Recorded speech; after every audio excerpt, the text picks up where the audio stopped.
안녕하세요. 2026년 3월 18일 수요일, 오늘의 탐구 시간에 오신 것을 환영합니다. 바쁜 일상 속에서도 핵심만 짚어드리는 오늘, 청취자님, 그러니까 당신이 꼭 아셔야 할 최신 장마감 리포트를 들고 왔습니다. 네, 반갑습니다. 오늘 시장, 정말 흥미로운 지점들이 많았죠. 맞아요.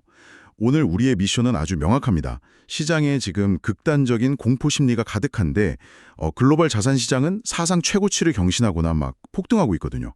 이 기묘한 현상의 이면을 한번 제대로 해독해 보는 겁니다. 네, 겉보기엔 뜨거운데 진짜 돈은 어디로 움직이는지 파헤쳐 봐야죠. 자, 그럼 이 부분을 한번 파헤쳐 보죠. 오늘 한국 코스피 지수가 무려 5.04% 폭등하면서 5,900선을 시원하게 뚫어냈습니다. 정확히는 5,925.03포인트를 기록했고요. 코스닥도 2.41% 올랐죠. 하루에 지수가 5% 올랐다는 건, 와, 이거 정말 시장 역사에 남을 만한 엄청난 이벤트거든요. 그러니까요. 섹터별로 보면 건설업이 8.12% 올랐고 시가총액 최상위인 삼성전자가 7.53%, SK하이닉스가 8.88% 폭등했습니다. 겉으로만 보면 여의도 전체가 막 축보를 터뜨려야 할 어마어마한 강세장입니다. 네, 수치만 보면 환호성이 나와야 정상이죠. 그런데 정말 흥미로운 부분은 바로 여기입니다. 리포트 세부 데이터를 보면 이 화려한 폭등 이면에 기묘할 정도로 정막이 흐르고 있어요. 바로 거래대금 때문인데요. 아, 거래대금이요? 맞습니다. 지수는 하늘을 뚫고 가는데 정작 거래대금은 전일 대비 절반 수준으로 완전히 반토막이 났습니다. 이거 비유하자면 동네에서 제일 큰 식당이 오늘 사상 최대 매출을 찍었다고 간판에 불을 번쩍이고 있는데 막상 문을 열고 들어가 보니까 가게 안에는 손님이 몇 명 없는 그런 상황인 거잖아요. 그 식당 비유가 지금 시장 구조를 아주 정확하게 묘사하고 있네요. 손님들, 그러니까 개인 투자자들은 지금 밥을 먹으러 온 게 아니라 오히려 대거 자리를 뜨고 있습니다. 개인들이 다 팔고 나갔다는 뜻인가요? 네, 오늘 데이터에서 개인 투자자는 무려 569만 주를 순매도했거든요. 중동발 지정학적 리스크나 극심한 시장 변동성에 지쳐있던 차에 지수가 급반등하니까 지금이 탈출할 기회다. 혹은 차익 실현을 타이밍이다. 이러면서 공격적으로 물량을 던진 거죠. 그러면 그 빈자리는 누가 채운 건가요? 기관과 외국인이었습니다. 오늘 금융투자를 중심으로 기관이 무려 3조 원 규모를 순매수했고요. 외국인도 13만 주를 거들었죠. 와, 3조 원이요? 네, 그런데 이 3조 원이 시장 전체에 골고루 퍼진 게 아닙니다. 삼성전자나 SK하이닉스 같은 반도체 주도주, 그리고 건설주 등 특정 타겟에 아주 융단 폭격처럼 쏟아졌어요. 잠깐만요. 개미들이 569만 주를 던지고 탈출했다면 오히려 그들이 똑똑한 거 아닐까요? 당장 내일 FOMC라는 거대한 이벤트가 대기하고 있고 공포심리도 가득한데 기관들이 굳이 이 타이밍에 3조 원이나 쏟아부으면서 지수를 끌어올린다는 게 솔직히 잘 납득이 안 가거든요. 당연히 의문이 드실 겁니다. 기관들이 뭔가 대단한 확신을 가졌다기보다는 기계적인 ETF 패시브 자금이나 수급 논리에 억지로 밀려 들어간 측면이 큽니다. 기계적인 매수라는 말씀이군요. 네, 여기서 우리가 짚고 넘어가야 할 건 거래량이 반토막 난 상태에서 5% 폭등이 만들어진 그 기계적인 메커니즘입니다.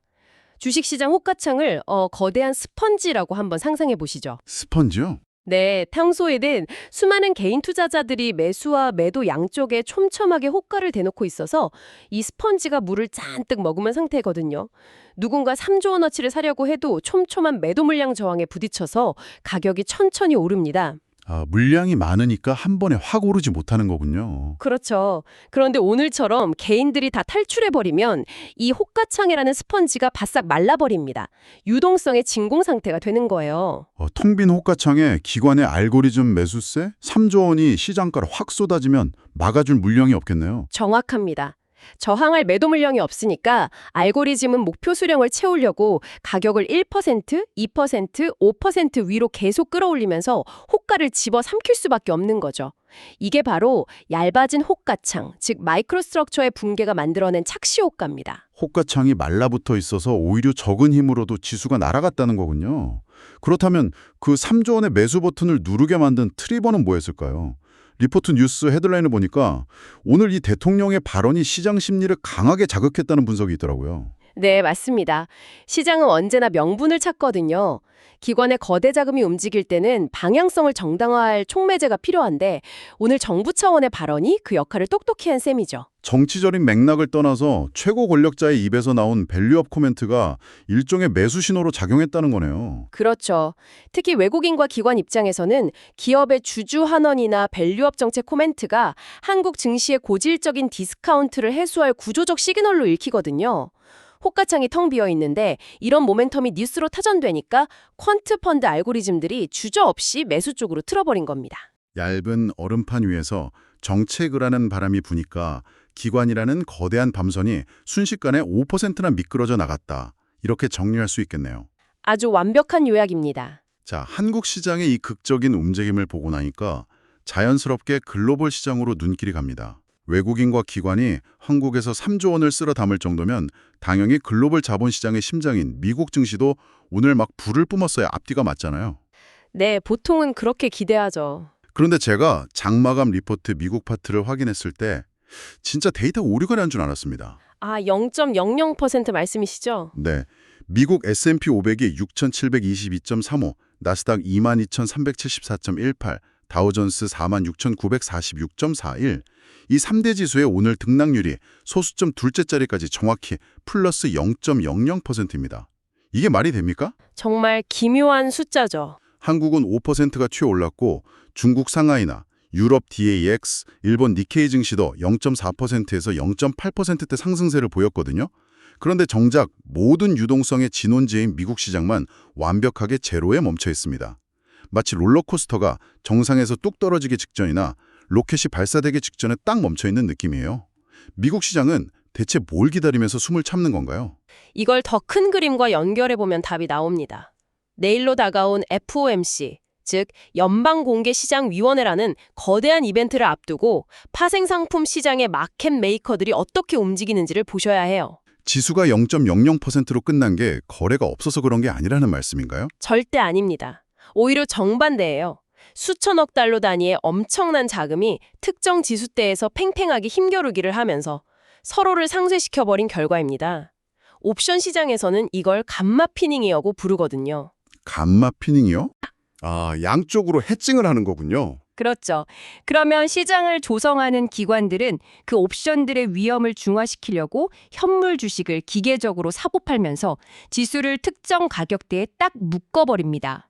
0.00%는 평온하다는 뜻이 아니라 위로 튀려낸 힘과 아래로 꽂히려는 힘이 완벽한 질량으로 충돌하면서 만들어낸 숨막히는 정적인 거죠. 와, 힘의 균형이 만들어낸 인공적인 고요함이네요.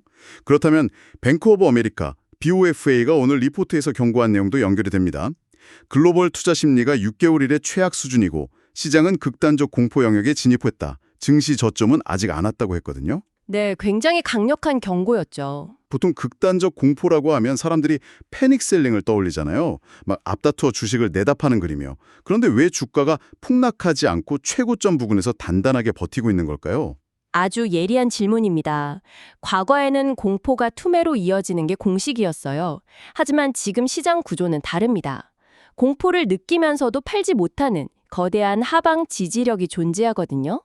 첫 번째는 아까 말씀드린 시스템 트레이딩과 기업의 자사주 매입입니다. 주가가 떨어지면 기업들이 기계적으로 자사주를 사들여서 밑을 받친다는 거군요. 맞습니다. 그리고 두 번째가 더 중요한데 바로 현금을 쥐고 있는 대기 매수세입니다. 모두가 겉으로는 FOMC가 무섭고 인플레이션이 두렵다고 하지만 막상 시장이 조정받으면 언제든 낚아채려는 바이 더 딥 심리가 깔려 있어요. 아, 싸지면 사겠다는 심리예요. 네. 만약 내일 불확실성이 해소되면서 시장이 위로 폭발해버리면 지금 주식을 던졌다가 나만 그 랠리에서 소외될지 모른다는 두려움이 있는 겁니다. 이게 시장 하락을 방어하는 가장 강력한 철창인 셈이죠. 하방이 막혀 있으니 유동성은 결국 다른 출구를 찾겠네요. 그래서 FICC 시장, 그러니까 상품, 환율, 채권 동향을 봤는데 저는 제 두 눈은 의심했습니다. 시장 상태를 가장 날 것 그대로 보여주는 두 자산이 있죠. 바로 인류 최고의 안전자산인 금, 그리고 무한한 변동성에 베팅하는 최고의 위험자산 비트코인입니다. 네, 완전히 대척점에 있는 자산들이죠. 이 두 자산의 오늘 마감 가격 보셨습니까? 금이 18달러 상승해서 10만 3천 달러, 그리고 비트코인도 1240달러 상승해서 정확히 10만 3천 달러를 기록했습니다. 이거 그냥 우연히 단위가 맞아떨어진 해프닝인가요? 단순한 우연으로 넘기기엔 구조적 함의가 너무 큽니다. 교과서적으로 금과 비트코인은 서로 반대로 움직여야 정상입니다. 금리가 오르면 금을 사고 비트코인을 팔고, 요동성이 풀리면 금을 팔고 비트코인을 사야죠. 그러니까요. 당신, 즉 청취자님이라면 지금 브레이크와 엑셀을 동시에 밟고 있는 이 시장을 어떻게 해석하시겠어요? 이는 아주 중요한 질문을 던집니다. 두 자산이 똑같이 10만 3천 달러에서 치솟고 있다는 건 기관 투자자들이 이제 금과 비트코인을 서로 다른 자산이 아니라 동일한 바스켓에 담고 있다는 명백한 증거거든요. 네, 금과 비트코인을 동일한 바스켓이요? 하나는 방공호고 하나는 로켓인데 그게 어떻게 같은 바스켓에 들어가죠? 게다가 오늘 WTI 원유는 95.30달러로 급등했고 아시아 시장 장중 3% 급락하는 변동성도 있었잖아요. 반면에 달러 인덱스는 약세고 원달러 환율은 1,487원대인데 그냥 이리저리 갈팡질팡하는 거 아닌가요? 겉보기엔 갈팡질팡 같지만 이면에는 법정화폐 시스템에 대한 불신이라는 거대한 테마가 있습니다. 미국 국채 10년물 금리가 오늘 5bp나 올랐어요. 금리가 오르면 이자를 안 주는 금과 비트코인은 폭락해야 하는데 오히려 오르죠. 왜일까요? 글쎄요. 빚이 너무 많아서 그런가요? 빙고! 스마트머니들은 걷잡을 수 없이 늘어나는 글로벌 부채를 보고 있는 겁니다. 정부가 빚을 감당 못해서 결국 화폐를 찍어내 통화 가치를 훼손시킬 거라는 구조적 공포가 깔려 있는 거예요. 아, 달러 가치가 떨어질 걸 대비하는 거군요. 네, 금은 수천 년간 그 통화 훼손을 방어해온 실물 자산이고 비트코인은 발행량이 제한된 디지털 시대의 새로운 방어 수단인 거죠. 투자자들은 안전과 위험을 섞어 사는 게 아니라 달러 시스템 붕괴에 대비해 전통적 해지와 현대적 해지를 양손에 쥐고 있는 겁니다. 양방향 해칭이죠. 와, 듣고 보니 명확해지네요. 달러 바깥에 있는 유한한 자산들을 싹쓸이하고 있다는 거군요. 그렇다면 이 복잡한 시장에서 당장 내일, 모레 쏟아지는 이벤트는 어떻게 해석해야 합니까? 캘린더가 꽉 차 있긴 하죠. 네, 오늘 18일엔 트럼프 대통령 연설, 미국 생산자 물가지수, 원유 재고 발표가 있고요. 내일 19일엔 대망의 FOMC 성명서와 금리 결정, 일본은행 금리 결정, 그리고 24일엔 미국 구매관리자 지수까지 대기 중입니다. 지표가 너무 많은데 청취자님이 진짜 주목해야 할 단 하나의 뼈대는 대체 뭡니까? 트럼프 대통령 발언의 뉘앙스나 파월 의장이 인플레이션을 몇 번 말했는지 세는 건 전형적인 소음입니다. 그런 단기 이벤트에 휘둘리면 계좌만 녹아내리죠. 우리가 붙잡아야 할 뼈대는 오늘 BOFA 리포트에 언급된 자사주 소각과 배당 지속성이 주가 상승을 만든다는 구조적 시그널입니다. 지역의 펀더멘털을 보라는 거군요. 그런데 거시경제가 불안한데 단순히 기업이 자사주 좀 사서 소각한다고 폭락장을 이겨낼 수 있나요? 수학적으로 보면 위력이 대단합니다. 인플레이션 탓에 주가가 비싸 보여서 떨어져야 할 상황이라도 기업이 잉여 현금으로 자사주를 타서 소각하면 전체 주식 수가 줄어들거든요. 아, 분모가 줄어드니까 1주당 가치, 즉 EPS는 극적으로 상승하겠네요. 바로 그겁니다. 이익이 늘어나는 것과 똑같은 효과죠. 시장이 공포에 질려 거래대금이 반토막 나도 오늘 코스피에서 기관들이 3조 원을 쏟아부은 종목들은 결국 이런 펀더멘털 개선 능력을 갖춘 곳들이었습니다. 이벤트가 흔들어도 살아남는 건 기업 스스로 가치를 증명하는 구조적 변화라는 뜻입니다. 결국 10만 3천 달러의 비트코인이든 5% 폭등한 코스피든 이면에는 본질적인 희소성과 가치 성장을 쫓아가는 거대 자본의 냉정한 수학이 있었네요. 자, 오늘 탐구한 세 가지 기이한 현상을 요약해 볼까요? 네, 좋죠. 첫째, 거래량 없는 코스피의 역대급 폭등 현상. 둘째, 극단적 공포 속에서 0.00%라는 숨막히는 정적을 만들어낸 미국 증시. 셋째, 10만 3천 달러 부근에서 나란히 치솟고 있는 금과 비트코인의 기묘한 동행이었습니다. 낡은 금융 교과서는 이미 찢겨나간 완전히 새로운 시장의 문법이었죠. 맞습니다. 오늘 탐구 시간을 마무리하면서 청취자님, 그러니까 당신이 스스로 고민해 볼 수 있는 도발적인 질문을 하나 던지고 싶습니다. 지금 시장의 공포지수는 최악을 가리키고 있지만 자산들의 가격은 오히려 치솟거나 버티고 있습니다. 네, 그쵸. 어쩌면 지금 투자자들이 정말 두려워해야 할 것은 시장의 붕괴가 아니라 모두가 숨을 죽이고 관망하는 이 폭풍전야의 고요함 속에서 나만 거대한 부의 이동을 놓치고 있는 건 아닐까 하는 그 기회 상실에 대한 두려움 아닐까요? 아, 스마트머니의 매집에서 나만 소외된다는 그 지독한 포모 말씀이시군요. 아주 날카로운 지적입니다. 네, 오늘 저희의 심층 분석이 복잡한 시장을 이해하는 데 유용한 나침판이 되었길 바랍니다. 오늘도 함께해 주셔서 감사드리고요. 다음 시간에도 명확한 통찰을 들고 찾아오겠습니다. 안녕히 계세요.